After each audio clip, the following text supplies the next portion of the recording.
mwezi Januari, Februari na huu mwezi wa 3 ambao maisha hayaeleweki. Kuna makombola yanayotumika kushambulia hizi hali za uchumi. Nyumbani uwe na maharage, uwe na mchele, uwe na mahindi, ili ikitokea umeacha kupata pesa ya nyama ya samaki, unaamua kutumia mabomu kama maharage kwa ajili ya mlo. Huwezi kununua chips, vitu vya burger, siki vitu vizuri vile ukiona havipatikani. Unapika ugali kubwa, either lidona na wali.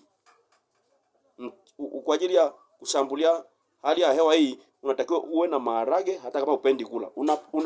Kwa msimu unapenda kweli, yaani unapenda. Sawa Hii ndio dunia bwana.